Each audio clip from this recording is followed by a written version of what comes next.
नमस्कार विद्यार्थी मित्रांनो, ए प्लस गुरुच्या या ऑनलाईन प्लॅटफॉर्ममध्ये आपलं सर्व मित्रांचं परत एकदा मनपूर्वक स्वागत आहे। बघा, आपण कालच्या तासिकेमध्ये वर्णविचार या घटकामध्ये वर्णाचे प्रकार हा घटक आपण अभ्यासत होतो आणि कालच्या भागामध्ये आपण वर्णाचे दोन महत्त्वपूर्ण प्रकार स्वर आणि स्वरादी या घटकाचा अभ्यास केलेला होता। आज आपण काय करू, वर्णाचा शेवटचा जो काही प्रकार आहे ज्याचं नाव आहे व्यंजन, तर हा घटक आपण आजच्या तासिकेमध्ये एकदम क्लिअर करण्याचे प्रयत्न करू। बघा, कालच्या तासिकेमध्ये जे काही मी माहिती दिली तुम्हाला वर्णाच्या प्रकाराच्या बाबतीमध्ये, ज्यामुळे स्वर आणि स्वरादी शिकलो, तर थोडं 2 मिनिटांमध्ये रिवाइज करतो। बघा, वर्णाचे मुख्य 3 प्रकार पडतात, स्वर, स्वरादी आणि व्यंजन। तर याच्यामध्ये पहिला जो काही घटक आहे स्वर, तर तो बघितला होता। स्वर म्हणजे काय, तर स्वर हा शब्द श्रु नावाच्या संस्कृत धातूपासून तयार झाला, ज्याचा अर्थ उच्चार करणे किंवा ज्याचा अर्थ ध्वनी करणे असा असतो। स्वर म्हणजे नुसते सूर होय, सूर म्हणजे नेमकं काय, तर आवाज, बरोबर आहे। स्वर याची व्याकरणिक दृष्ट्या जर व्याख्या पाहिली तर ज्या वर्णाचा उच्चार सहज आणि स्वतंत्र होतो त्याला आपण स्वर म्हणतो। स्वराचा जो काही उच्चार आहे, तर स्वराचा उच्चार करत असताना हवेचा मार्ग अडवलेला नसतो, म्हणजे जो काही हवेचा जो काही प्रवाही प्रवाह आहे तर तो त्या स्वरामध्ये दिसून येते। स्वर एकूण मराठी वर्णमालेमध्ये 14 आहे आणि या स्वराचे सुद्धा एकंदरीत 3 प्रकार आहे, ऱ्हस्व, दीर्घ आणि संयुक्त। आणि कोणते ऱ्हस्व, कोणते दीर्घ, कोणते संयुक्त, आणि त्यानंतर आदत्त स्वर, स्वराचे उच्चारस्थानानुसार सजातीय विजातीय असे सुद्धा प्रकार आपण पाहिलेले होते।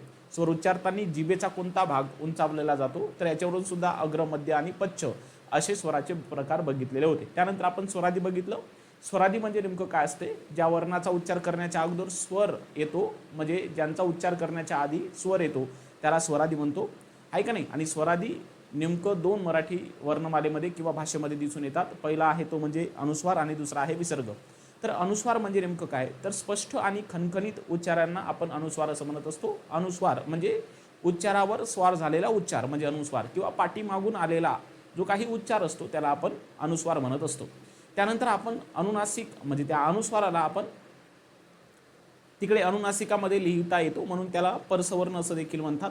आणि स्वरादी दुसरा बघितला होता आपण, तो म्हणजे विसर्ग। विसर्ग या शब्दाचा अर्थ श्वास सोडणे किंवा त्याचा अर्थ मुक्त होणे असा होतो, बरोबर आहे का नाही। ह या वर्णाला थोडा झटका किंवा हिसडा बघून आपल्याला विसर्गाचा उच्चार करावा लागत असतो। तर एवढं आपण कालच्या तासिकेमध्ये बघितलेलं होतं, बरोबर। 2 मिनिटं थांबा जरा, माहिती आहे का नेटवर्क इश्यू आहे हो ना।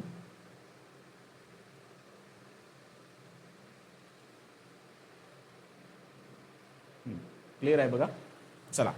तर आज आपण काय करू, तर आज आपण आपल्या वर्णाच्या तिसऱ्या महत्त्वपूर्ण प्रकाराला सुरुवात करणार आहोत। वर्णाचा तिसरा महत्त्वपूर्ण जो काही प्रकार आहे ज्याचं नाव आहे व्यंजन। मग नेमकं व्यंजन म्हणजे काय, तर हे व्यवस्थित पद्धतीने आपण आजच्या तासिकेमध्ये पूर्ण करण्याचे प्रयत्न करू आणि व्यंजनाचे प्रकार सुद्धा आपण आजच्या तासिकेमध्ये क्लिअर करण्याचे प्रयत्न करूया। बघा, व्यंजन म्हणजे नेमकं काय असते, तर व्यंजन म्हणजे नेमकं काय, त्याची व्याख्या आणि व्यंजन किती आहे, त्याचे वैशिष्ट्य गुणधर्म काय आहे, व्यंजनाचे काही प्रकार पडतात का, तर हे सर्वच्या सर्व आजच्या तासिकेमध्ये आपण बघणार आहोत। बघा, ज्या वर्णाचा उच्चार करताना आपली जीभ आपल्या मुखातील इतर अवयवांना स्पर्श करत असते, म्हणजे आपल्या फुफ्फुसातून जी काही हवा निघली तर ही हवा जेव्हा आपल्या मुखात येते तेव्हा ते आपल्या इतर अवयवांना स्पर्श करते, त्यांना आपण व्यंजन असं म्हणत असतो। म्हणजे तुम्हाला व्यंजनाची व्याख्या आणि स्वराची व्याख्या याच्यामध्ये नीट फरक माहिती असणे गरजेचं आहे। स्वर म्हणजे काय, तर ज्या वर्णाचा उच्चार सहज स्वतंत्र होतो, ज्या वर्णाचा उच्चार करत असताना आपली जीभ आपल्या मुखातील कोणत्याही अवयवांना स्पर्श करत नाही त्याला आपण स्वर म्हणतो। आणि ज्या वर्णाचा उच्चार करत असताना आपली जीभ आपल्या मुखातील इतर अवयवांना स्पर्श करते त्याला आपण काय म्हणायचं आहे, व्यंजन असं म्हणायचं आहे, बरोबर। व्यंजन हे स्वरावर अवलंबून असते, म्हणून या व्यंजनाला दुसरं नाव आहे परवर्ण। का बरं व्यंजनाला परवर्ण का म्हणतात, कारण व्यंजन हे कोणावर अवलंबून असतात, तर स्वरावर अवलंबून असतात, म्हणून व्यंजनाला परवर्ण असं म्हणतात। मी तुम्हाला समजून सांगतो। बघा, समजा मी इथं म नावाचं व्यंजन लिहिलं। आता एक गोष्ट लक्षात ठेवा, स्वरामध्ये, व्यंजनामध्ये आणि अक्षरामध्ये काय फरक आहे, हा साम्य फरक आपल्याला माहिती पाहिजे। आता व्यंजनाचा नेहमी पाय मोडून लिहिला जातो, कारण व्यंजन हे अपूर्ण उच्चाराचे असतात, बरोबर आहे की नाही। आम्ही तुम्हाला काल शिकवलं, स्वराचा पाय मोडलेला नसतो, कारण स्वर हे पूर्ण उच्चाराचे असतात, म्हणून स्वराचा समावेश अक्षरामध्ये केला जातो। व्यंजन हे अपूर्ण उच्चाराचे असतात आणि हे अपूर्ण उच्चार दर्शवण्यासाठी त्या अक्षराचा आपल्याला पाय मोडून लिहावा लागतो, बरोबर। हे म नावाचं व्यंजन आहे।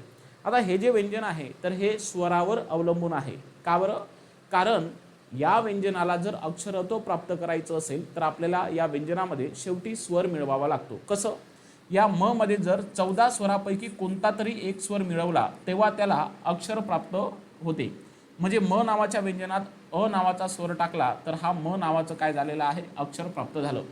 म्हणजे एक गोष्ट क्लिअर कट लक्षात घ्या, व्यंजनाला जर एखादी अक्षरत्व प्राप्त करायचं असेल तर त्या व्यंजनामध्ये आपल्याला शेवटी स्वर मिसळावा लागेल. बरोबर? म्हणजे व्यंजनामध्ये जर तुम्ही स्वर मिसळला तर तुम्हाला हा म जो काही भेटलं तर तुम्ही त्याला अक्षर म्हणायचं आहे. लक्षात आलं? व्यंजन हे स्वरावर अवलंबून असतात म्हणून व्यंजनाला परवर्ण म्हणतात, हे लक्षात असू द्या. पुढे व्यंजनाच्या शेवटी म्हणजे अंती स्वर मिळवावा लागतो म्हणून त्यांना स्वरांत असं म्हणतात. आता बघा, हे जे काही स्वरांत आहे तर इथं या स्वरांत बघा, हे जे काही इथं स्वरांत आहे तर त्या स्वरांत शब्दाची फोड बघा कशी झाली. तर स्वर अधिक काय अंत. आता अंत हे संस्कृतमध्ये असं लिहिलं जातं, लक्षात ठेवा. स्वर आणि शेवटी काय आहे, अंत.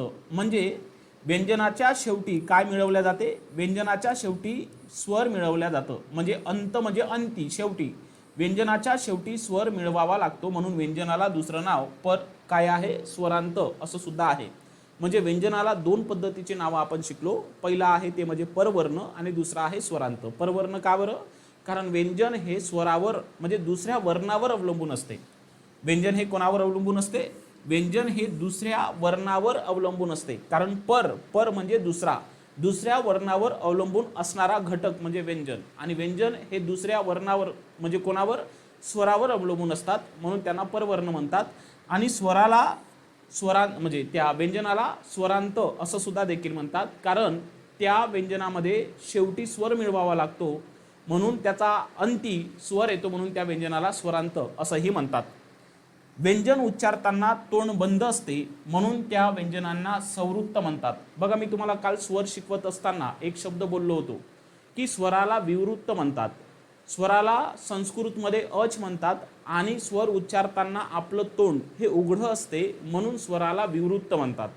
परंतु व्यंजन उच्चारताना आपलं तोंड हे थोडं बंद असते आणि त्या बंद तोंडाला काय म्हटलं जातं, संवृत्त असं म्हटलं जातं. लक्षात ठेवा.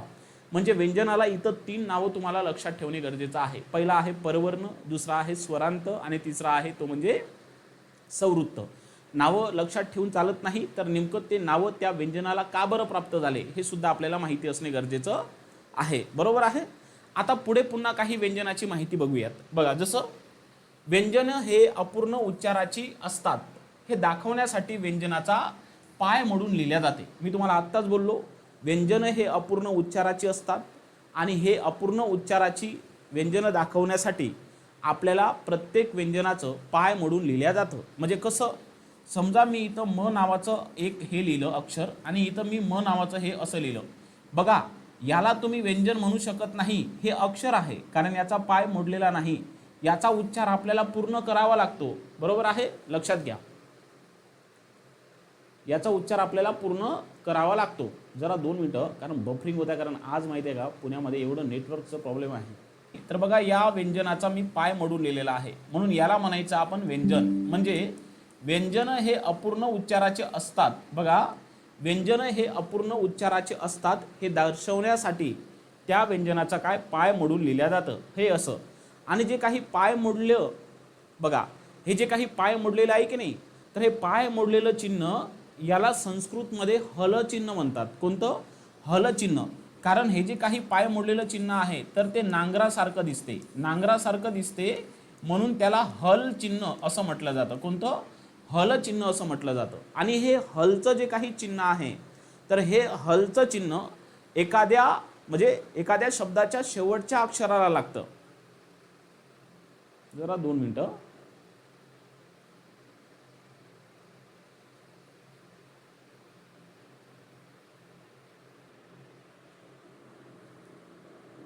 जरा 2च मिनिटं.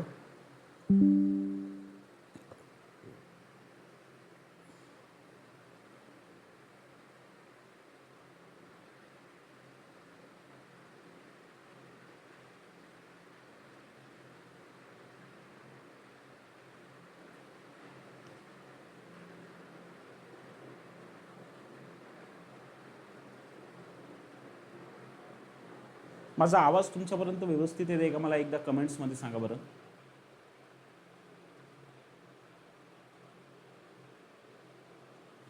माझा आवाज तुमच्यापर्यंत व्यवस्थित येत आहे का? ओके.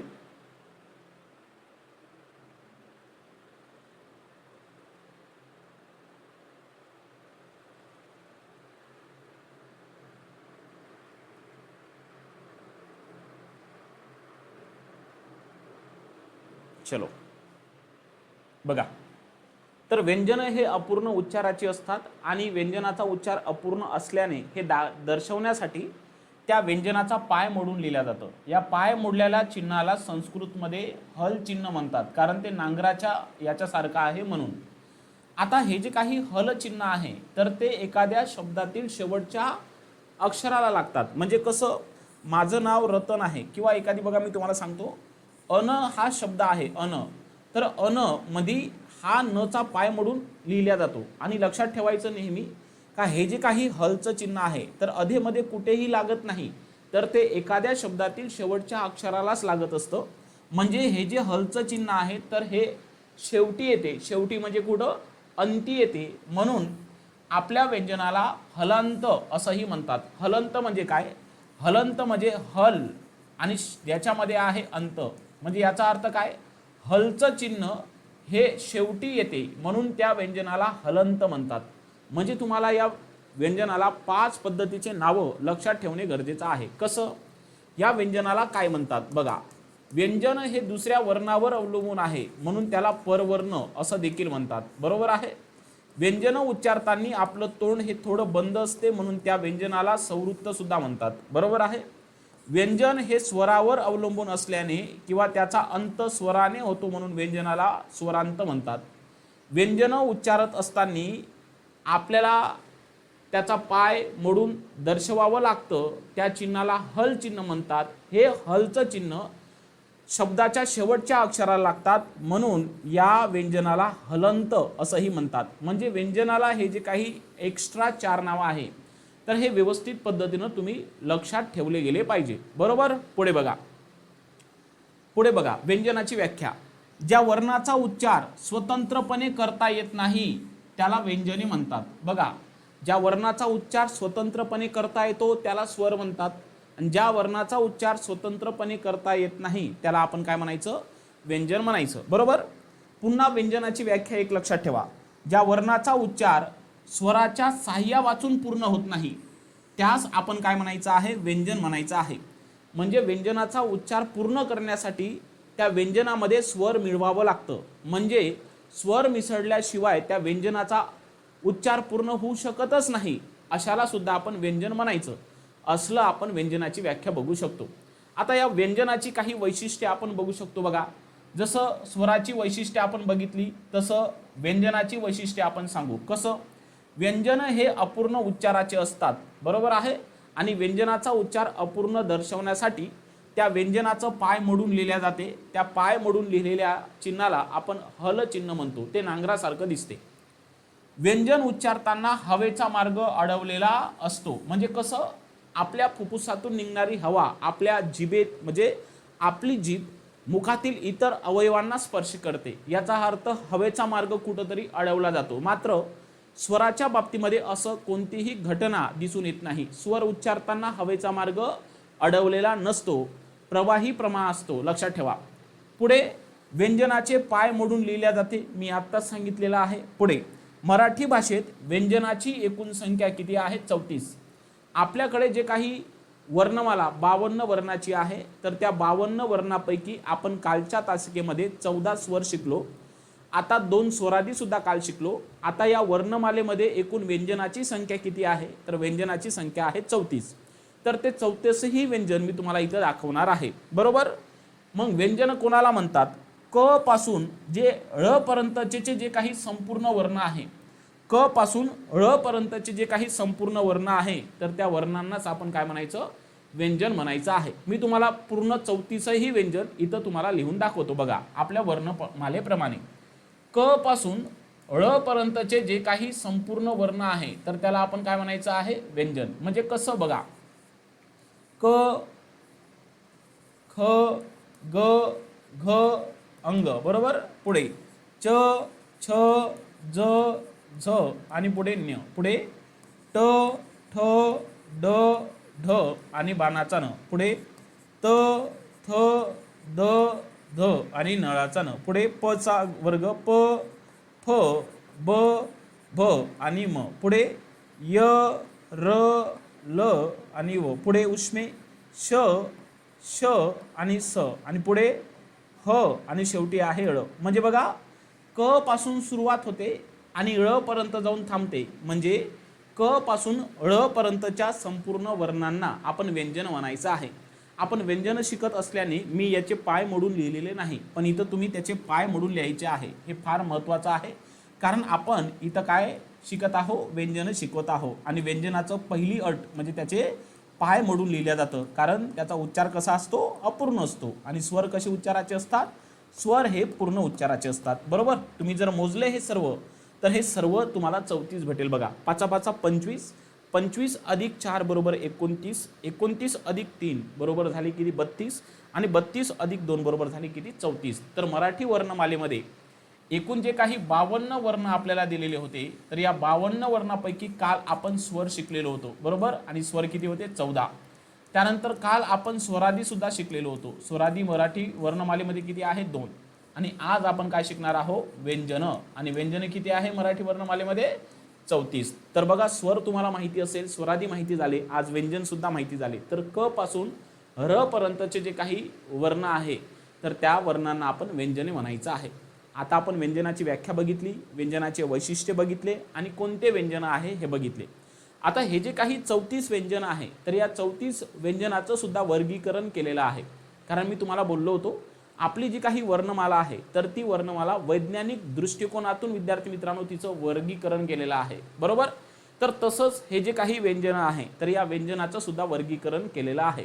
तर मी तुम्हाला सविस्तर पद्धतीने समजून सांगतो. बघा जसं आपण काल स्वराचं वर्गीकरण केलं तसंच हे व्यंजनाचं सुद्धा काय होते, वर्गीकरण होते, बरोबर आहे. बघा आता हे जे काही आपले व्यंजन आहे किती एकूण 34, तर या 34 व्यंजनाचं विभागणी कशी होते बघा.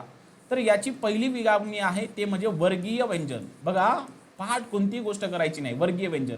आणि याचा दुसरा गट आहे तो म्हणजे अवर्गीय व्यंजन. कोणतं, अवर्गीय व्यंजन. 34 व्यंजनाची विभागणी 2 पद्धतीमध्ये होते, वर्गीय व्यंजन आणि नंतर आहे अवर्गीय व्यंजन. आता हे जे काही वर्गीय व्यंजन आहे तर याला आपण स्पर्श व्यंजने असं म्हणत असतो. काय, स्पर्श व्यंजने. आता या स्पर्श व्यंजनाचे सुद्धा प्रामुख्याने समोर 3 प्रकार पडतात. बघा पहिला आहे तो म्हणजे कठोर व्यंजने, त्याच्यानंतर या स्पर्शाचा दुसरा भाऊ आहे ज्याचं नाव आहे मृदू व्यंजने, आणि याचा शेवटचा घटक आहे त्याचं नाव आहे अनुनासिक. काय आहे, अनुनासिक, ज्याला आपण पंचम वर्ण परसवर्ण वगैरे असं म्हणत असतो. आता हे झालं 34 पैकी पहिला गट वर्गीय व्यंजनाचा. आता काही अवर्गीय व्यंजन आहे. मग अवर्गीय व्यंजनामध्ये कोणाचा समावेश होते, तर अवर्गीय व्यंजनामध्ये इथं उष्मे म्हणजे ज्याला आपण घर्षक म्हणतो किंवा सितकार म्हणतो त्या याच्यामध्ये अर्धस्वर सुद्धा येतात. अर्धस्वर अवर्गीय व्यंजनामध्ये. याच्यामध्ये सर्वात महत्त्वाचं महाप्राण येते. काय येते, महाप्राण येते. त्यानंतर याच्यामध्ये सर्वात महत्त्वाचं तो म्हणजे स्वतंत्र वर्ण येतो, स्वतंत्र वर्ण येते, बरोबर आहे. तर या 34 वर्णाची जी काही किंवा 34 व्यंजनाची जी विभागणी आहे तर ती या पद्धतीने होते वर्गीय आणि अवर्गीय व्यंजनामध्ये. शेवटी वर्गीय व्यंजनाचे सुद्धा हे प्रकार आहे आणि अवर्गीय व्यंजनाचे सुद्धा हे प्रकार पडले जातात. आता एक एक सविस्तर पद्धतीने आपण या व्यंजनाची विभागणी आपण बघणार आहोत. तर या व्यंजनाचा पहिला जो काही भाग आहे ज्याचं नाव आहे वर्गीय व्यंजन, ज्याला आपण स्पर्श व्यंजने असं म्हणतो, तर तो आपण शिकणार आहोत. बघा तर या व्यंजनाचे वर्गीकरण आपण 2 पद्धतीने करतो. पहिला आहे वर्गीय व्यंजन आणि त्याच्यानंतर खाली जे लिहिलेले आहे उष्मे, अर्धस्वर, महाप्राण आणि स्वतंत्र वर्ण, तर याला आपण अवर्गीय व्यंजन म्हणतो. हे जे स्पर्श आहे की नाही तर याला आपण वर्गीय व्यंजनामध्ये टाकतो, वर्गीय व्यंजनामध्ये आपण याला टाकतो. आणि खाली जे काही 4 तुम्हाला जे काही पॉईंट दाखवलेले आहे तर ते अवर्गीय व्यंजनामध्ये येतात, बरोबर. मग आता नेमकं स्पर्श व्यंजने म्हणजे काय हे पहिले समजून घेणे गरजेचं आहे. बघा स्पर्श म्हणजे काय हे फार समजून घेणे गरजेचं आहे. ज्या वर्णाचा किंवा ज्या व्यंजनाचा उच्चार करताना फुफ्फुसातील हवा तोंडावाटे बाहेर पडताना आपली जी काही जीभ आहे कंठ, टाळू, मुर्दा, दात किंवा ओठ या अवयवांना स्पर्श करते, म्हणून त्यांना स्पर्श व्यंजने असं म्हणतात. स्पर्श व्यंजने म्हणजे नेमकं काय, तर ज्या वर्णाचा उच्चार करत असताना आपल्या फुफ्फुसातून निघणारी जी काही हवा आहे, मुखात आल्याच्या नंतर आपली जीभ आपल्या मुखातील इतर अवयवांना स्पर्श करते. इतर म्हणजे कोणत्या, तर आपली जीभ कंठाला, टाळूला, मुर्द्याला, दाताला, ओठाला लागून स्पर्श करते, म्हणून त्या वर्णांना आपण स्पर्श व्यंजने असं म्हणत असतो. बरोबर आहे. मराठी वर्णमालेमध्ये एकूण टोटल 25 स्पर्श व्यंजने आहे. वर्णमालेमध्ये म्हणण्यापेक्षा तुम्ही असं म्हणा, आता आपण व्यंजनाचे प्रकार शिकत आहोत की नाही, तर बघा आपल्याकडे टोटल 34 व्यंजन आहे. मग या 34 व्यंजनापैकी स्पर्श व्यंजने किती आहे किंवा वर्गीय व्यंजने किती आहे, तर या 34 व्यंजनापैकी एकूण स्पर्श व्यंजने किती आहे, एकूण स्पर्श व्यंजने 25 आहे. मग नेमकं कोणते 25 व्यंजने आहे, तर क पासून म पर्यंतचे जे काही सर्व वर्ण आहे, क पासून म पर्यंतचे जे काही सर्व वर्ण आहे, तर या सर्व वर्णांना आपण स्पर्श व्यंजने म्हणावं. समजून सांगतो बघा. हे जो काही आपण इथं गट पाडलेला आहे का नाही 34 व्यंजनाचा, तर क पासून अळ पर्यंतच्या वर्णांना आपण व्यंजने म्हणतो. पण क पासून बघा, क पासून जे म पर्यंतचा आहे, म्हणजे क पासून म पर्यंतचे जे काही वर्ण आहे इथून एवढे, तर त्यांना स्पर्श व्यंजने म्हणावं. म्हणजे कसं, क ख ग घ ग, च छ ज झ न, ट ठ ड ढ न, त थ द ध न, प फ ब भ म, म्हणजे 5 5 25. म्हणजे क पासून म पर्यंतच्या संपूर्ण वर्णांना आपण काय म्हणायचं, तर स्पर्श व्यंजने म्हणायचं आहे. काय म्हणायचं आहे, स्पर्श व्यंजने म्हणायचं आहे. मी तुम्हाला टोटल 25 स्पर्श व्यंजने इथं काढून दाखवतो. बघा, क पासून ते म पर्यंतचे जे काही संपूर्ण व्यंजने आहेत, तर त्यांना आपण स्पर्श व्यंजने म्हणावं. बघा, स्पर्श व्यंजने 25 आहे. क चा वर्ग, त्यानंतर च चा वर्ग, त्यानंतर ट चा वर्ग, त्यानंतर त चा वर्ग आणि त्याच्यानंतर प चा वर्ग. बरोबर आहे. क च्या नंतर बघा इथं ख, बरोबर, पाय मोडायचे बरं का, ग, घ आणि काय शेवटी आहे अंग. बरोबर. च चा वर्ग च, च नंतर छ, त्यानंतर ज, त्यानंतर झ आणि त्याच्यानंतर काय आहे न्य. बरोबर, पाय मोडायचे. ट चा वर्ग ट, ठ, ड, ढ आणि त्यानंतर बाणाचा न पुढे त, थ, द, ध आणि नंतर आहे न. पुढे प, फ, ब, भ आणि शेवटी आहे म. तर सर्वाचे पाय मोडून लिहिले पाहिजे. हे आपल्याकडे टोटल 25 काय आहे, स्पर्श व्यंजने आहेत. लक्षात ठेवा, हे आपल्याकडे टोटल काय आहे, 25 स्पर्श व्यंजने आहे. तर आता स्पर्श व्यंजनाची आपण काही वैशिष्ट्ये बघूयात. बघा, आपल्याकडे 25 स्पर्श व्यंजने आहेत. क पासून म पर्यंतच्या व्यंजनांचे विभाजन 5 वर्गामध्ये होते.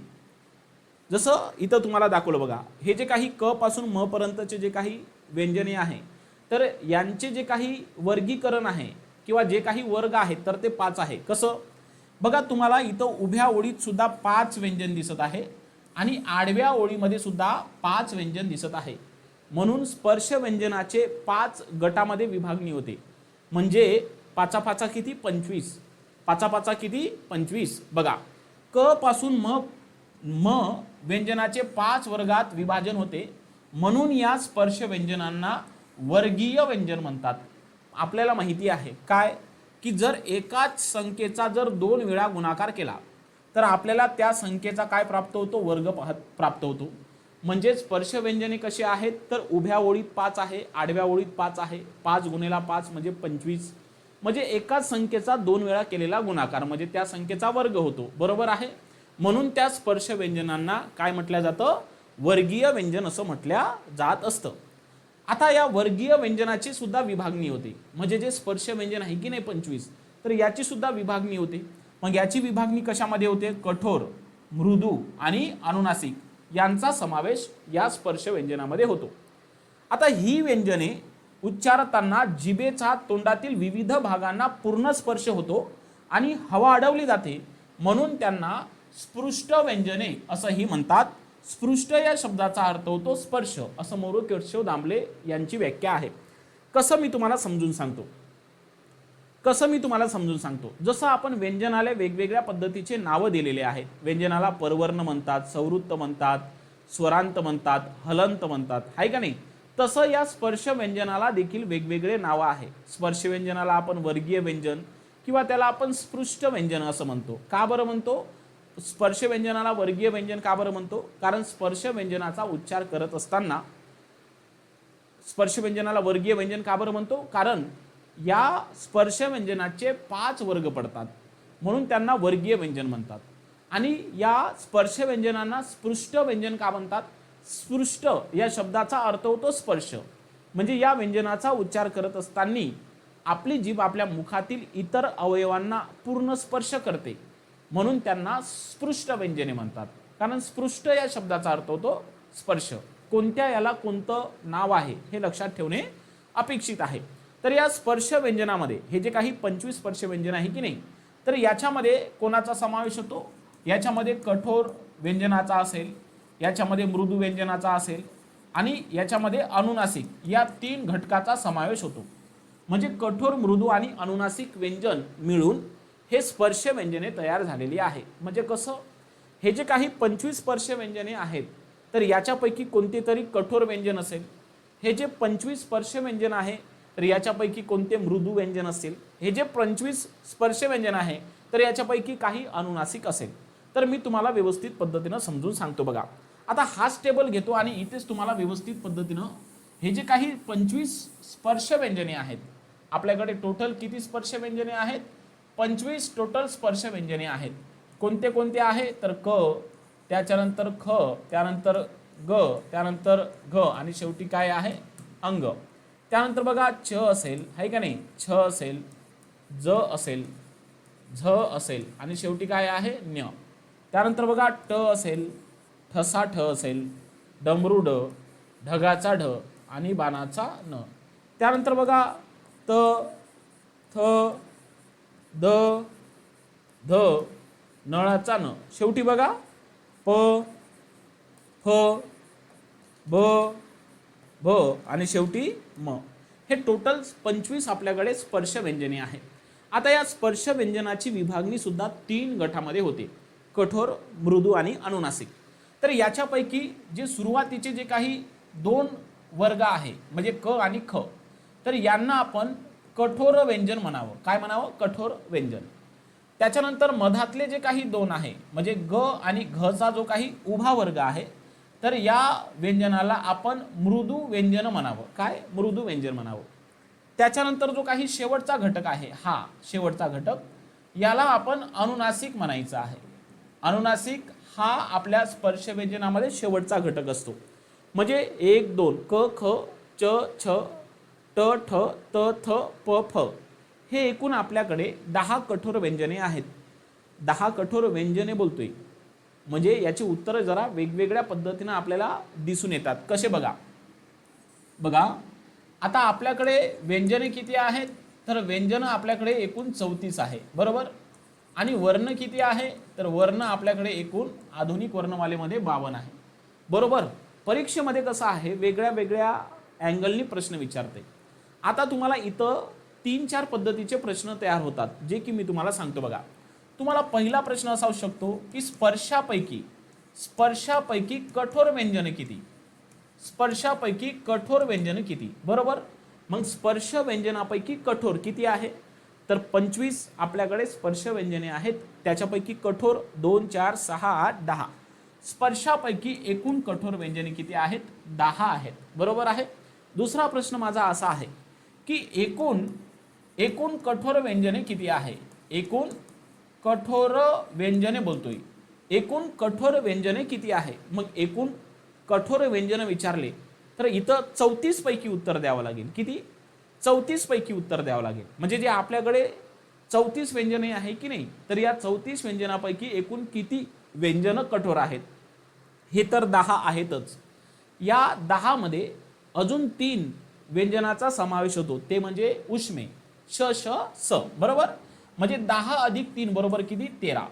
आणि एक शेवटचा प्रश्न असा तयार होतो की एकूण कठोर वर्ण किती? एकूण कठोर वर्ण किती? आता वर्ण विचारलं बरं का, एकूण कठोर वर्ण आणि व्यंजनामध्ये जरा फरक दिसून येतो, बरोबर. आता एकूण कठोर वर्ण विचारलं तर एकूण कठोर वर्ण सुद्धा किती सांगायचे? 13 सांगायचे. तर अशा पद्धतीचे प्रश्न आपल्याकडे तयार होतात. म्हणून थोडं बारकाईनं मी हे याच्यासाठी समजून सांगितलं, कारण परीक्षेमध्ये त्या पद्धतीचे आपल्याला काय असतात, पर्याय असतात. म्हणून आपण ते वेळेवर नेमकं आपल्याच्यानी गफलत न व्हावी याच्यासाठी हे फार महत्त्वाचं माहिती असणे गरजेचं आहे.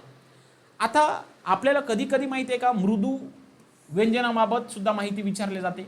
तुम्हाला जर असा प्रश्न असेल काय की स्पर्शापैकी मृदू, बघा स्पर्शापैकी मृदू व्यंजने किती, स्पर्शापैकी मृदू व्यंजने किती. तर स्पर्शापैकी मृदू किती व्यंजने आहेत, तर 2, 4, 6, 8, 10 बरोबर. आणि हे जे अनुनासिक आहे की नाही, तर हे अनुनासिक सुद्धा या मृदू या गटामध्ये येते. जरी अनुनासिक हे वेगळे असेल पण ते मृदू सुद्धा असतात. म्हणून एकूण स्पर्शापैकी 10 अधिक 5 बरोबर किती, 15. स्पर्शापैकी मृदू व्यंजने किती आहे, 15 स्पर्शापैकी. आता त्याच्यानंतर मी जर तुम्हाला म्हटलं एकूण मृदू व्यंजने किती, एकूण मृदू व्यंजने किती, मग आता एकूण मृदू व्यंजने जेव्हा विचारत आहे तेव्हा 34 व्यंजनापैकी विचार करायचा असतो. म्हणजे हे 15 झाले आणि त्याच्यानंतर जे अर्धस्वर आहे 4, तर हे सुद्धा मृदू असतात 19, महाप्राण 20 आणि स्वतंत्र वर्ण हा 21. म्हणजे एकूण 34 व्यंजनापैकी एकूण मृदू व्यंजन किती, तेव्हा त्याचं उत्तर असते 21. आता एक शेवटचा प्रश्न तुमच्यासाठी आहे की जर एकूण मृदू वर्ण विचारले, एकूण मृदू वर्ण विचारले तेव्हा त्याचं उत्तर वेगळं असतील. आता इथं 52 वर्णापैकी उत्तर द्यायचं आहे. आता मृदू कोण असतात, तर या 34 व्यंजनापैकी 21 हे काय आहे, 21 हे तर मृदू व्यंजने आहेतच, पण आपले जे काही 14 स्वर आहे तर हे स्वर सुद्धा मृदू असतात. म्हणजे 21 अधिक 14 म्हणजे किती झाले, 35. आणि जे 2 स्वरादी आहे की नाही, तर या स्वरादी सुद्धा समावेश मृदू वर्णामध्ये केला जातो. कशामध्ये केला जातो, मृदू वर्णामध्ये केला जातो. म्हणजे 35 आणि त्याच्यानंतर ते 2 स्वरादी म्हणजे टोटल किती झाले, 37 झालेले आहे. म्हणजे हे असल्या पद्धतीने उत्तर आपल्याला परीक्षेमध्ये द्यावं लागतं. सो इथं थोडं व्यवस्थित पद्धतीने काय लक्षात ठेवायचं, हे फार महत्त्वाचं आहे. ओके, चला तर आता एक एक घटक आपण व्यवस्थित पद्धतीने समजून घेऊया. आता हे जे काही 25 स्पर्श व्यंजन आहे ज्याला आपण स्पृष्ट किंवा वर्गीय व्यंजन म्हणतो, त्याची विभागणी कठोर, मृदू, अनुनासिक या 3 गटामध्ये होते. तर आता नेमकं कठोर म्हणजे काय, मृदू म्हणजे काय आणि अनुनासिक म्हणजे काय, हे आपण व्यवस्थित पद्धतीने काय करून घेऊ, समजून घेऊया. बघा, कठोर या वर्णाला सुद्धा वेगवेगळ्या पद्धतीचे नाव आहे. कसं, मी तुम्हाला समजून सांगतो. कठोर या वर्णाला आपण अघोष किंवा श्वास व्यंजन असं म्हणत असतो. काय म्हटलं मी तुम्हाला, कठोर याला अघोष किंवा श्वास व्यंजन असं म्हणत असतो. कठोरला अघोष किंवा श्वास म्हणण्यामागचं कारण काय आहे, म्हणण्यामागचं कारण काय आहे. बघा, आता ज्या व्यंजनाचा उच्चार करत असताना आपल्या गळ्यामध्ये कंपन निर्माण होत नसेल, म्हणजे कंपन म्हणजे काय, व्हायब्रेट होत नसेल, तर त्याला आपण अघोष म्हणत असतो. म्हणजे कसं, कठोर व्यंजनाचा उच्चार क चा उच्चार करत असताना आपल्या गळ्यात कंपन होत नाही, कंपन होते का नाही, म्हणून त्याला अघोष म्हणायचं. आणि आपल्या गळ्यामध्ये जर कंपन होत असेल तर त्याला घोष म्हणायचं. जसं मी तुम्हाला समजून सांगतो. बघा, ख म्हणत असताना ख चा उच्चार करत असताना तुमच्या गळ्यामध्ये व्हायब्रेट होते, म्हणजे कंपन होते. कंपन जिथं होतं तर त्या कंपनाला श्वास म्हणतात किंवा घोष म्हणतात. जिथं कंपन होत नाही, जिथं कंपन होते त्याला आपण नाद किंवा त्याला आपण घोष असं म्हणायचं. आणि जिथं कंपन होत नाही तिथे आपण त्याला श्वास किंवा त्याला आपण अघोष म्हणायचं आहे. मग आता कठोर वर्णाचा उच्चार करत असताना आपल्या गळ्यामध्ये व्हायब्रेट म्हणजे कंपन होत नाही, म्हणून कठोर व्यंजनाला दुसरं नाव आहे काय, अघोष व्यंजन. कोणतं, अघोष व्यंजन. कठोर व्यंजनाचा उच्चार करत असताना श्वास जास्त वापरावा लागतो. क क क म्हणत असताना फुफ्फुसातील हवा जास्त बाहेर फेकावं लागतं. म्हणजेच काय, कठोर व्यंजनाचा उच्चार करत असताना श्वासाचा वापर जास्त होतो, म्हणून त्या कठोर व्यंजनाला श्वास व्यंजन असं सुद्धा देखील म्हटलं जातं. प्रत्येक शब्दाला काहीतरी पर्यायी नावं आहे. आणि मी तुम्हाला सांगितलं, व्याकरण शिकत असताना काहीतरी युनिक नवीन काहीतरी शिकणार, एवढं मात्र नक्की आहे. आता हे सर्व परीक्षेमध्ये आलेलं आहे, त्यासाठी तुम्हाला सांगावंच लागतं. म्हणून अभ्यास केवळ अभ्यास नसतो मराठीचा, एकचदा शिकायचं, पण पर्टिक्युलर व्यवस्थित त्या विषयाला कधीही हात लावायचं नाही. ओके. तर या कठोर व्यंजनाला आपण अघोष किंवा श्वास वर्ण असं म्हणत असतो. का बरं म्हणतात ते सुद्धा सांगितलं. आता कठोर म्हणजे नेमकं काय? कठोर या शब्दाचा अर्थ काय होतो? ज्या व्यंजनाचा उच्चार करत असताना फुफ्फुसातील हवा जोरात सोडावी लागते त्यास आपण कठोर व्यंजन असं म्हणतो. म्हणजे कठोर व्यंजनाचा उच्चार हा तीव्रता दर्शक असतो. कसा असतो? तीव्रता दर्शक असतो. कठोर या शब्दाचा अर्थच होतो तीव्रता. क चा उच्चार करत असताना बघा, क आहे का नाही, क म्हणजे फुफ्फुसातील हवा जोरात बाहेर येते. म्हणजे कठोर व्यंजनाचा उच्चार करत असताना त्या व्यंजनामध्ये तीव्रता दिसून येतो, म्हणून त्याला आपण कठोर व्यंजन असं म्हणत असतो. ज्या व्यंजनात उच्चाराची तीव्रता दिसून येते म्हणजे उच्चार करताना आघात होतो. आघात म्हणजे काय? जोर, ताकद, बल, बरोबर आहे की नाही, त्यांना आपण कठोर व्यंजने असे म्हणत असतो. आघात या शब्दाचा अर्थ काय होतो? जोर. क चा उच्चार करत असताना आपल्याला थोडा जोर लागतो, आहे का नाही, थोडा शक्ती लागते, त्याला आपण आघात म्हणजे म्हणत असतो. तर हे होतं कठोर व्यंजनाच्या बाबतीत. आता नेमकं कठोर व्यंजने कोणते आहे? आताच मी तुम्हाला बघितलं बघा. एकूण कठोर व्यंजने किती आहे किंवा एकूण कठोर वर्ण किती आहे? 13. आता 13 कोणते? तर बघा, स्पर्श व्यंजनाच्या 5 वर्गामधील पहिले 2 वर्ण हे नेहमी कठोर असतात. कसं? इथं बघा, या टेबलमध्ये बघा. आता इथं 25 स्पर्श व्यंजने आहे. तर याच्यामधले पहिले जे काही 2 वर्ण आहे, तर पहिले 2 वर्ण हे काय असतात? कठोर असतात. बरोबर आहे. आणि त्याचबरोबर बघा, त्याचबरोबर जे काही आपल्याकडे उष्मे जे काही व्यंजन आहे, उष्मे कोणते? श, श, स यांचाही समावेश या कठोर व्यंजनामध्ये केला जातो. म्हणजे जर तुम्हाला पाहतो म्हटलं तर बघा, इथं क ख बरोबर आहे, च छ बरोबर आहे, ट ठ, त थ आणि शेवटी प फ आणि याच्यामध्ये श श स.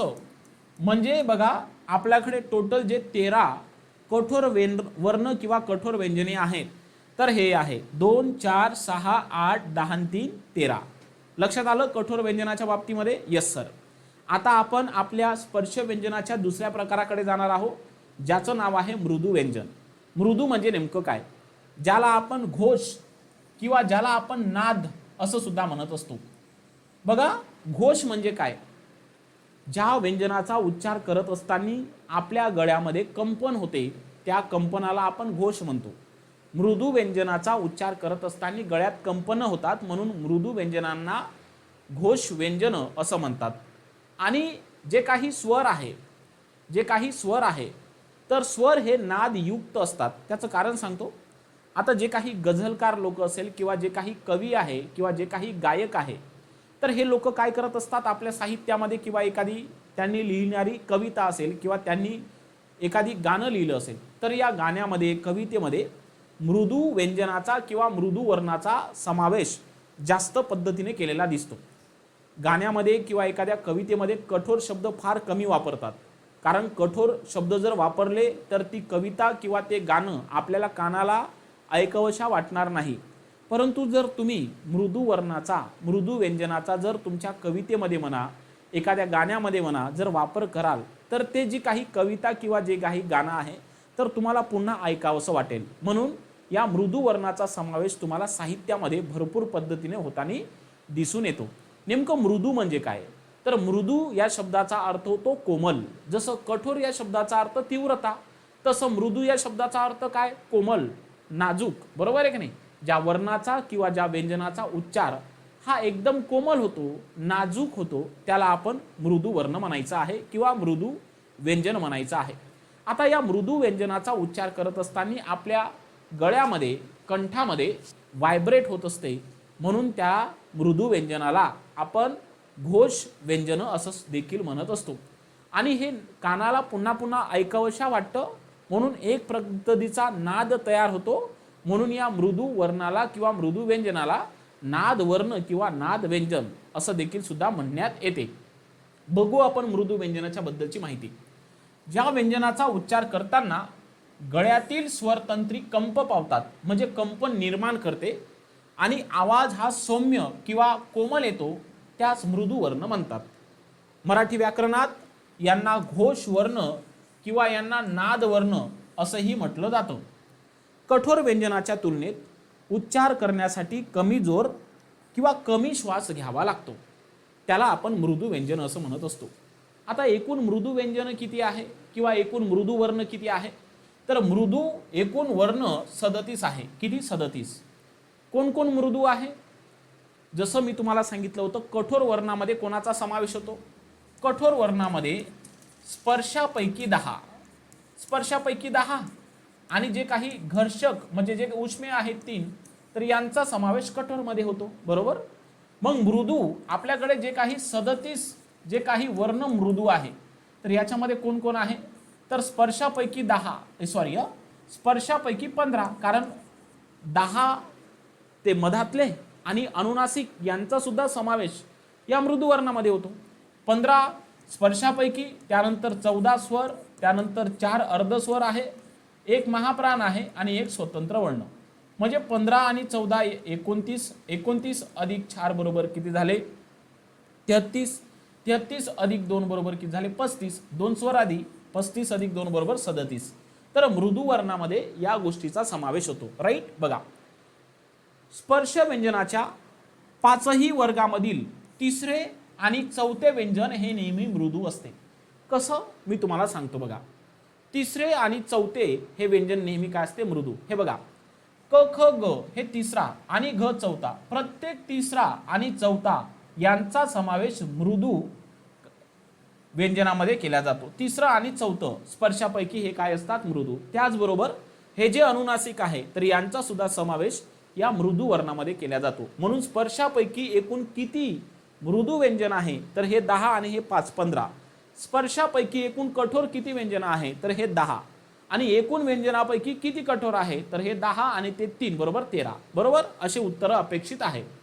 बघू आपण आपल्या मृदू वर्णाच्या बाबतीत. बघा, मृदू वर्णात स्पर्शापैकी जे 15 आहे, त्यानंतर स्वर 14, स्वरादी 2, त्याच्यानंतर अर्धस्वर 4, त्यानंतर महाप्राण महत्वाचा 1 म्हणजे ह आणि स्वतंत्र वर्ण 1, म्हणजे 15 14 2 4 1 1 यांची बेरीज केली तर तुम्हाला 37 प्राप्त होते.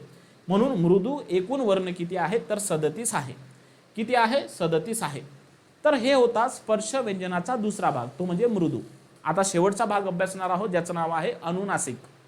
काय आहे? अनुनासिक. आता एक गोष्ट लक्षात ठेवा विद्यार्थी मित्रांनो, अनुनासिकाची संख्या आपल्या स्पर्श व्यंजनामध्ये शेवटी आहे. कुठे आहे? शेवटी. म्हणजे स्पर्श व्यंजनामध्ये अनुनासिक हे 5व्या स्थानी येतात. कितव्या स्थानी? 5व्या स्थानी येतात. म्हणून या अनुनासिकाला दुसरं नाव आहे पंचम वर्ण. पंचम म्हणजे 5. का बरं या अनुनासिकाला पंचम वर्ण का म्हणतात? कारण अनुनासिक हे स्पर्श व्यंजनाच्या प्रत्येकी 5व्या जागावर येतात, म्हणून त्यांना पंचम वर्ण असं म्हणतात. आता हे जे काही आपला अनुस्वार आहे, तर अनुस्वार आपल्याला अनुनासिकामध्ये लिहिता येतो. आपला जो काही शीर्षबिंदू आहे की नाही अनुस्वार, तर याला आपल्याला अनुनासिकामध्ये लिहिता येतं. म्हणून या अनुनासिकाला दुसरं नाव आहे परसवर्ण. काय आहे? परसवर्ण. ॲक्च्युली अनुस्वाराला आपण अनुनासिकामध्ये लिहू शकतो. अनुस्वाराला अनुनासिकामध्ये लिहू शकतो, म्हणून त्या अनुनासिकाला परसवर्ण म्हणतात. आणि परसवर्ण वापरण्याचे नियम हे केवळ संस्कृत भाषेमध्येच आहे. मराठी भाषेमध्ये कोणताही शब्द परसवर्णाने लिहू शकत नाही. शुद्ध लेखनाच्या नियमाप्रमाणे जी गाईडलाईन आपल्याला अखिल भारतीय मराठी साहित्य संमेलन यांनी दिलेली आहे, तर त्या निर्णयानुसार आपल्याला कोणताही मराठी भाषेमधला शब्द हा परसवर्णाने आपण लिहू शकत नाही. म्हणजे कसं बघा, तुम्ही संत म्हणत असताना संस्कृतमध्ये संत असा लिहिता येतो. अर्थभेद टाळण्यासाठी ते असं लिहावं लागते. लक्षात ठेवा, अर्थभेद टाळण्यासाठी असं लिहावं लागते. परंतु मराठीमध्ये याचं लिखाण अशा पद्धतीनं करू नये. मराठीमध्ये लिखाण संत करत असताना असंच करायचं आहे. म्हणजे मराठीमध्ये परसवर्णाने लिखाण करू शकत नाही. शुद्ध लेखनाच्या नियमाप्रमाणे ते चुकीचं ठरते. पण ते संस्कृतमध्ये अशा पद्धतीने आपण लिहू शकतो. लक्षात आलं? परसवर्ण कशासाठी वापरलं जाते की बऱ्याच शब्दाचा अर्थभेद थांबावा याच्यासाठी हे परसवर्णानं लिखाण केलं जातं. आपणही आपल्या सर्वात महत्त्वाचं अनुनासिकाकडे. अनुनासिकाला पंचम वर्ण किंवा परसवर्ण म्हणतात. त्याचं कारण असं आहे, कारण अनुनासिक हे स्पर्श व्यंजनाच्या ठिकाणी 5व्या स्थानावर येतात, म्हणून त्यांना पंचम वर्ण असं म्हणतात. आणि अनुस्वार हे अनुनासिकामध्ये लिहू शकतो, म्हणून त्याला आपण परसवर्ण म्हणतो. परंतु व्याकरणिक दृष्ट्या या अनुनासिकाची व्याख्या काय आहे? बघा, लक्षात घ्या विद्यार्थी मित्रांनो, मी तुम्हाला शिकवत असताना एक स्वरादीमध्ये पहिला स्वरादी घेतला होता, त्याचं नाव होतं अनुस्वार, बरोबर आहे. आणि आता आपण बघतो आहे स्पर्श व्यंजनाचा दुसरा म्हणजे प्रकार, ज्याचं नाव आहे अनुनासिक. आता एक गोष्ट तुम्ही ऑब्झर्व जर करतो म्हटलं ना, तर अनुस्वार म्हणजे काय, तर अनुस्वाराचा उच्चार हा स्पष्ट होतो आणि नाक म्हणजे खणखणीत होतो. म्हणजे आपण याची व्याख्या कशी करू शकतो? स्पष्ट आणि खणखणीत उच्चारांना आपण काय म्हणायचं? अनुस्वार म्हणायचं. स्पष्ट आणि खणखणीत उच्चारांना आपण काय म्हणायचं? अनुस्वार म्हणायचं. अनुनासिक म्हणजे काय? हे बघा, अनुनासिक, नासिक या शब्दाचा अर्थ होतो नाक. नासिक्य या शब्दाचा अर्थ काय होतो? नाक. म्हणजे ज्या वर्णाचा किंवा ज्यांचा उच्चार नाकातून होतो. कशा? अनुनासिकाचा उच्चार कसा होतो? नाकातून. किंवा याचा उच्चार ओझरता होतो, ओझरता, किंवा याचा उच्चार जो आहे अस्पष्ट होतो, त्याला आपण अनुनासिक म्हणायचं. ज्या वर्णाचा उच्चार नाकातून किंवा ओझरता किंवा अस्पष्ट होतो, त्याला आपण अनुनासिक म्हणायचं आहे. हे 5 अनुनासिक आपल्या मराठी वर्णमालेमध्ये आहे. तर यांचा जो उच्चार आहे, तर यांचा उच्चार हा नाकातून करावा लागतो. वांगमय, वांगमय, नाकामध्ये व्हायब्रेट होते बघा. आणि गेच याचा उच्चार बघा, याचा उच्चार हा ओझरता किंवा नाकातून होतो. याचाच नाही, या 5ही वर्णाचा किंवा व्यंजनाचा उच्चार नाकातून होतो. म्हणून या 5 वर्णांना आपण अनुनासिक असं म्हणत असतो. लक्षात आलं? हे स्पर्श व्यंजनामध्ये 5व्या ठिकाणी आहे, म्हणून त्याला पंचम वर्ण म्हणतात. आणि अनुस्वार, हा जो अनुस्वार आहे की नाही, तर अनुनासिकामध्ये लिहिता येतो, म्हणून या अनुनासिकाला आपण परसवर्ण असं देखील सुद्धा म्हणत असतो. काय म्हणत असतो? परसवर्ण असं सुद्धा देखील म्हणत असतो. म्हणजे कसं बघा, आता हा जो काही संत नावाचा शब्द आहे, संत, हा संत मी असंही लिहू शकतो. कसं? असं, बरोबर आहे की नाही? म्हणजे मी काय केलं? अनुस्वाराला अनुनासिकामध्ये लिहिलं, म्हणून अनुस्वाराला अनुनासिकामध्ये लिहिता येतं, म्हणून त्याला म्हणजे अनुनासिकाला परसवर्ण म्हणतात. परसवर्ण हे केवळ संस्कृत भाषेपुरतंच मर्यादित आहे.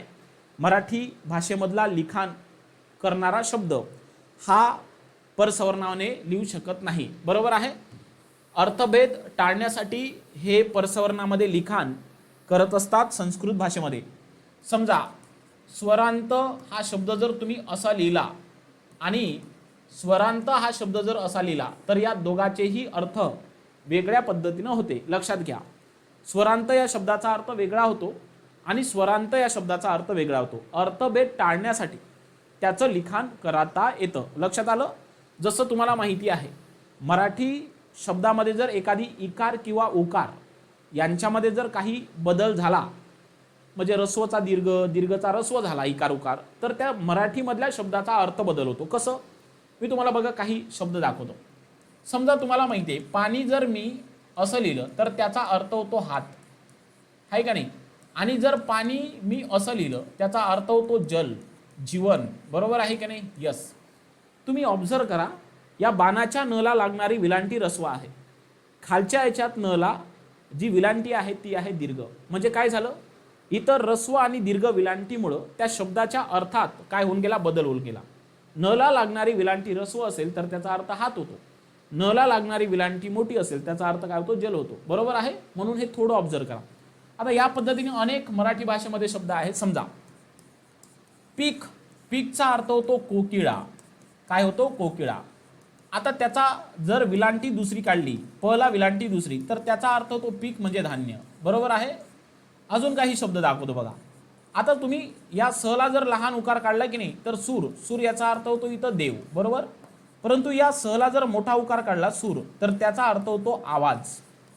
त्याचा अर्थ काय होतो? आवाज. असे असंख्य मराठी भाषेमध्ये शब्द आहे की जर एखादी इकार किंवा उकार जर बदलवला तर त्या शब्दाच्या अर्थात देखील सुद्धा काय होतो?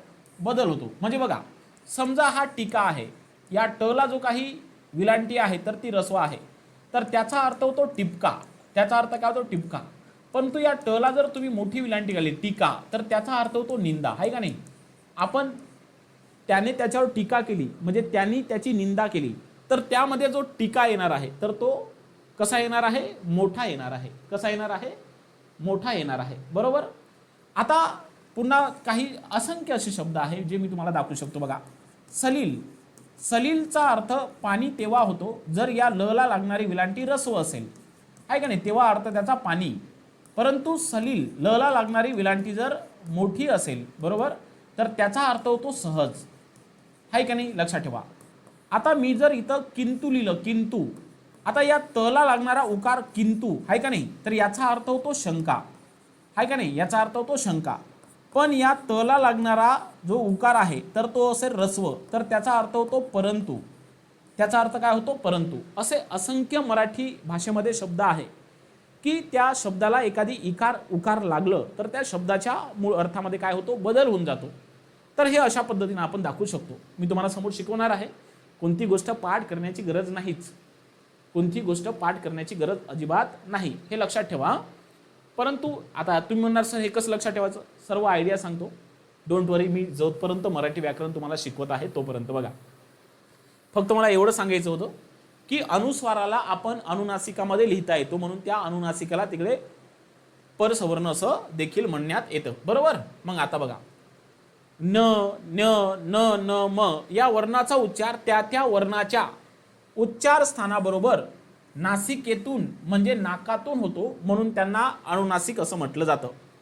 अनुनासिक अनुस्वाराऐवजी वापरता येतात, म्हणून अनुनासिकाला दुसरं नाव आहे काय? परसवर्ण. अनुनासिक स्पर्श व्यंजनाच्या गटात 5व्या स्थानी येतात, म्हणून त्यांना पंचम वर्ण म्हणतात. काय म्हणतात? पंचम वर्ण असं देखील सुद्धा म्हणतात. जेव्हा आपण बोलतो तेव्हा नाकातून येणाऱ्या अर्धवट उच्चाराला आपण अनुनासिक म्हणायचं. मी तुम्हाला आत्ताच सांगितलं, स्पष्ट आणि खणखणीत उच्चार होत असेल तर त्याला अनुस्वार म्हणायचं, आणि ज्यांचा उच्चार नाकातून ओझरता अस्पष्ट होतो त्याला आपण अनुनासिक असं म्हणायचं आहे. अनुनासिकाचा उच्चार कसा होतो? अस्पष्ट किंवा ओझरता होतो. अनुनासिकाचा समावेश मृदू व्यंजनामध्ये केला जातो. मी तुम्हाला आत्ताच सांगितलं मृदूमध्ये सुद्धा या अनुनासिकाचा समावेश होत असतो. तर हे होतं आपलं सर्वात महत्त्वाचं अनुनासिक. आणि इथं जे व्यंजन होते आणि व्यंजनाचा जो काही वर्गीय व्यंजनाचा गट होता, तर हे ज्यामध्ये आपण स्पर्श व्यंजनाचे प्रकार शिकलो, इथं संपलेले आहे. उद्याच्या तासिकेमध्ये आपण अवर्गीय व्यंजन घेऊ आणि त्याच्यानंतर आपण काही मराठीची 1-2 बेसिक माहिती बघू आणि नंतर आपण आपल्या शब्दाच्या जातीकडे वळणार आहोत. बघा, जेवढी काही माहिती दिली तर हे सर्वच्या सर्व माहिती परीक्षाभिमुख आहे. आपण अभ्यास करत असताना कोणताही घटक सोडू नये असं मला वाटतं, कारण व्याकरणाची तयारी करत असताना नेमकं परीक्षेला याच्यावरच प्रश्न असतो, हेच वाचा तेच वाचा असं व्याकरणाबाबत सुद्धा नसते, किंवा गणिताबाबत सुद्धा सांगतो. गणिताबाबत किंवा मराठीच्या व्याकरणाबाबत सुद्धा असं नसते. पर्टिक्युलर गणित असेल, भूमिती असेल किंवा इवन कोणत्याही भाषा या विषयाची माहिती असेल, अभ्यासत असताना पर्टिक्युलर टॉपिकचा समावेश म्हणजे वाचन तुम्हाला आणि आयडिया तुम्हाला माहिती असावी, कारण पेपरमध्ये कोणत्याही अँगलनं परीक्षेमध्ये प्रश्न विचारल्या जाण्याची दाट शक्यता असते. कधी तुम्हाला याच्यावर प्रश्न असेल तर कधी कधी तुम्हाला भलत्याच वृत्तावर किंवा एखाद्या मोठ्या काव्याच्या गुणावर प्रश्न तुम्हाला परीक्षेमध्ये टाकला जाईल. परंतु जेवढे काही टॉपिक आहे जे मी तुम्हाला आधी स्ट्रॅटर्जी लेक्चरमध्ये सांगितलेलं होतं की आपल्याला व्याकरणामध्ये 22-23 प्रकरणाची तयारी करून आपल्याला परीक्षेपुढे जायचं आहे, तर अशाच पद्धतीनं तयारी करा, म्हणजे तुमचा जो काही मार्क आहे तर तो मार्क कुठेही जाणार नाही. तुम्हाला निश्चित हे जे काही लेक्चर आहे तर हे समजलं असेल.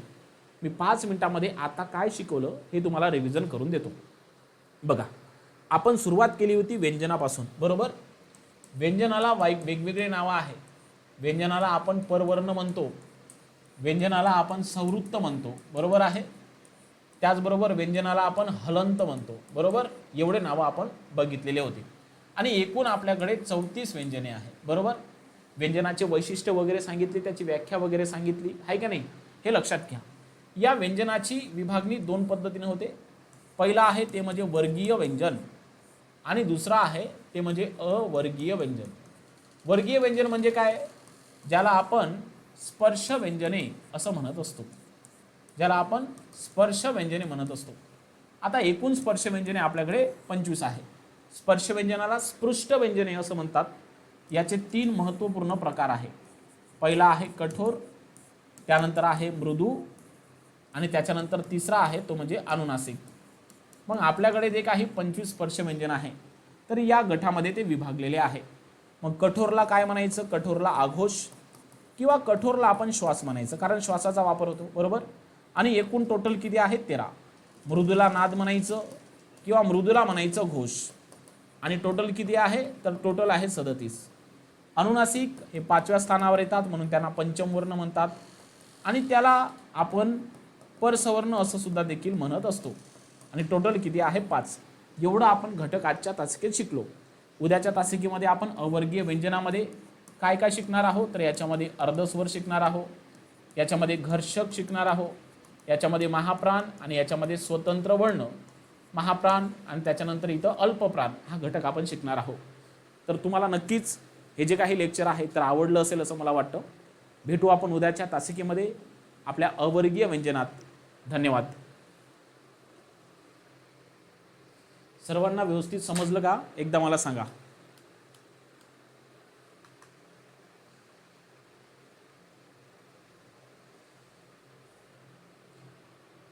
तुम्ही कमेंट येऊ द्या, तुम्हाला व्यवस्थित पद्धतीनं व्यवस्थित लेक्चर समजलं का? अश्विनी मॅडम म्हणताय की या टॉपिकवर सर लेक्चर आहे, नोटिफिकेशन येत नाही, टाइम टेबल सांगा. टाइम टेबल आपल्या ग्रुपवर आहे, त्या ग्रुपवर तुम्ही एकदा चेक करा. या टॉपिकवर कसे प्रश्न असणार? अश्विनी मॅडम, तुम्हाला खालीलपैकी कठोर व्यंजन कोणता, कठोर वर्ण कोणता, एकूण कठोर वर्ण किती, मृदू किती, अनुनासिक किती, असे प्रश्न विचारल्या जाण्याची दाट शक्यता असते. खालीलपैकी कोणतं स्पर्श व्यंजन आहे, असे प्रश्न असतात, बरोबर.